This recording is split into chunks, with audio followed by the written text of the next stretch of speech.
За өнөөдөр Сүхбаатар аймагт ажиллах хамгийн ихний өдөр. Тэгээд дөнгөж сая энэ аймагта амьдралынхаа бүх бараг он жилүүдийг зориулж ажилласан боловсролын салбар бүрийн одоо төр засгийн зүтгэлтнүүдээ шагнал гардуулах ёслолын ажиллагаанд би бас байлцлаа. Тэгээд зарим хүмүүсийн шагнал гардуулж өгсөн. Ялангуяа багш нар маш их одоо олон жил ажилласан байна. Тэр хүмүүстээ шагнал гардуулж өгөх ёслолд орлоо. Одоо бид нар ийшээгээ хараад өнөөдөр Сүхбаатарын өдөр шүү дээ. Бүгдөө баярын мэнд төргий бас. Тэгээд Сүхбаатарчуудаас баярын мэнд төргий. Тэгээд одоо энэ Сүхбаатарын өвчин цэцэг өрх ёслол руу явах чинь. Тэгээд энүүний дараа бид нар одоо иргэстэй уулзаад ингээ уулзалт маань үргэлжлэн явна. Та бүхэн мэдээллүүдээ аймаг орон нутгийнхаа төрийн байгууллагууд баруун урт гэдэг засаг даргын хамгийн газар зэрэг мэдээллийн хуудасаас бас дэлгэрэнгүй хаягууд цаг энэ төр тавигдсан байгаа. Тэндээс мэдээлэл аваарай. Тэгээ өнөөдрийг сайхан өнгөрүүлээрэ. Баярын мэнд төргий.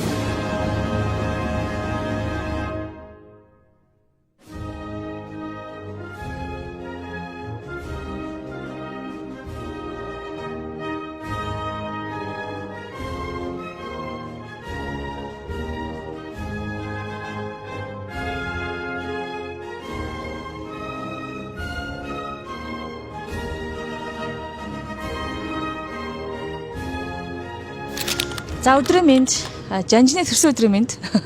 За бид нар сая хүртээмж тэгш оролцооны бодлогын хороо гэдэг одоо удирдах зөвлөлийн дээр иргэдэх энэ бодлогын асуудлаар анхаарах юм хорог Монгол Ардын намын одоо хүрээнд байгуулсан. За тэр хорооныхоо асуудлаар заавал намын гэлтгүй нам биш хүн байсан ч ер нь ажиллаж боломжтой ийм бүтцтэй одоо шинэ санаачлага эхлүүлж байгаа. Тэр асуудлаараа Монгол Ардын намын одоо хамт олонтойгоо бас уулзлаа. Сүхбаатар аймгийн баруун урт суманд байгаа иргэдтэйгээ намын гишүүд, намд одоо олон жил ажилласан одоо ууган одоо төлөөлөгч гишүүдтэйгээ бас уулзаж энэгээ танилцууллаа. Тэгээ маш гоё хүлээж аваад за ингэвэл ингэж болох юм байна гэд бас тэгсэн. Тэгээ тэр нь их гоё санагдаж байна. За тэгээ одоо бид нар Сүхбаатар сум руу хөдлөх гэж байгаа. Сүхбаатар суманд очиж тэнд байгаа бас сумын иргэдтэй уулзаж ярилцахаар зорилоо. Өнөөдөр Сүхбаатар аймаг бол манай аавын минь төрсөн нутаг. Тэгээд ер нь энэ ажлыг орон даяар хийх гээд байгаа шүү дээ. Тэгээд орон даяар хийх ажлаа бүс бүсээр хуваагаад тэгээд энэ удаадаа анхныхыг нь бол яг энэ Сүхбаатар аймагаас бас аавынхаа нутгаас эхэлж байгаамаа. Тэгээд энэ баг зүүн бүсээрээ ингэж уулзч явж байгаад ерөнхийдөө юуг сайжруулах уу, яаж явуул болохоор нь гэдгээ илүү боловсронгуй болгоод бас мэдээллүүдээ илүү цаг хугацааг нь төлөвлөөд бусад бүсүүдээр бас тойрч уулзалт хийхээр явнаа. 26 онд бүх бүсээрээ дандаа нэг юм уулзалттай, шийдэлтэй тэгээд ингээд нэлийн жоохон өдөржин ажилласан маягтай ингэж ажиллахаар төлөвлөж байгаа шүү гэдгийг хэлье. Яад бол маш олон хүмүүс бичиж асууж байгаа учраас. За тэгээ өнөөдөр бид нар маргааш бид нар хөгжлийн бэрхшээлтэй иргэд ахмадуудаа нэлийн тулгаж бас нарийн тухтай уулзж ярилцсан. Маргааш сэтгэл зүйч бид хоёр бас сэтгэл зүүн дэмжих бүлгийн үйлчлэгээс үзүүлнэ шүү дээ, тий. Тэрийг бас тэр үед нь ярилцээ тэхөө. За өнөөдөр бол талдаа орчин маш гоё хоол идлээ. Энэ үүлэн гэдэг газар байдаг. Энд дэрч хоол идээд буулаа. Тэгээд идэж ууж байгаа хоол за амарч байгаа бүх газрууд нь дандаа энэ аймгийнх нь одоо эрүүл мэндийн газар, аймгийн засаг даргын тамгийн газар, тий. Энэ байгууллагууд дээр түшиглээд одоо манай баг бас явж байгаа. Тэгэхээр өнөөдрийн энэ арга хэмжээ зохион байгуулж байгаа бүх одоо хүмүүстээ баярлалаа. За маргааш орой зав боломж гарах юм гарангуйтаа бид нар аймгийн эрүүл мэндийн газрынхаа эрүүл мэндийн салбарынхантайгаа бас уулзаж өөрийнхөө тусдаа уншиж ярьдаг дотоод сайн сайхан байдал, аз жаргалын талаарх лекц яриага хаалттайгаар хийнэ. Гэхдээ тэрийг бас эцэслээд хэлнэ гэсэн.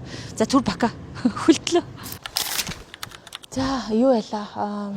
Сүхбаатар аймгийн Сүхбаатар сумын иргэдтэй сумын соёлын төвийн барилга дээр уулзж байна. Тэгээд яг үүндээ энэ маш хүүтэн байна. Гэхдээ хүмүүс бүгдээрээ зузаан хувцастай ингээд уулзсан. Иргэд ингээд яг зөв миний сэтгэл ч тийм иргэдийн уулзж байгаа сэдв нэлээ хувийн амьдралынх нь тулгамдж байгаа асуудлаас ярьж байна. Одоо шил манай хүүхэд тийм асуудалтай группээс насан ч гэдэг юм уу. Эсвэл манай гэр бүлт нэг тийм хөгжлийн бэрхшээлтэй хүн байдаг. Гэхдээ халамжаас өгөх дэмжлэг айгу бага ч гэдэг юм. Эсвэл би залуухан ахмад настай байна. Ахмад настай хүн гэдэг чинь ажил их боломжгүй гэсэн үг шүү. Тэгэхээр надад ажил их болцоо жоохон дутаг байна ч гэдэг юм уу. Иймэрхүү асуудлуудаар бас хүмүүс саналаа хэлсэн. Тэгээд угаасаа орон нутагт нөгөө төрийн байгууллагын цөөхөн тэр туснаас сумд агуу цөөхөн. Тэгэхээр иргэддээр одоо байгаа зүйл нь харахаар малчд руу чиглэсэн бодлого гэж ярих гэхээр бүгдээрээ малтай биш тий. Зуднаар байгалийн одоо гамшигэр малаа алцсан асуудлууд байгаа. Тэгэхээр энэ дээр бол яг сумын төвдөр байгаа хүн амынхын тоог гаргаж ирээд хідэн ахмад настан ажил хийх боломжтой юм. Хідэн хүүхдүүд хөгжлөмжлөх хүүхчил хэд байгаа. Тэр нь ямар бэрхшээлтэй сурах боломжтой муугүй гэдэг нэг дата мэдээлэл дээр жоохон яг үннийг хэлэхэд жоохон юм бүдэг бадаг юмнууд харагдаад байна л да. Жишээлбэл маргааш бид нар усны тухай ярьж шүү дээ. Гэтэл ус хатуулаг, усны асуудлаас болж маш олон хүүхдүүдийн бөөр шүдний асуудал. Гэтэл яг тэрэндээ холбоотой дата байхгүй байхгүй. Тэр энийг л ойлгох гэж л бид нар одоо уулзлага явж байгаа. Тэгээ саяны уулзлаар бол би яг ийм л сэтгэлтэй байна. За мөн яг хуу зарим нэг одоо их хурал дээр гарсан шийдвэрүүдийг иргэд бас мдэггүй байт юм. Тийм болохоор тэрэн дээр ийм он цагтаа ийм журамшил гарсан шүү гэдэг тайлбарлаж байна.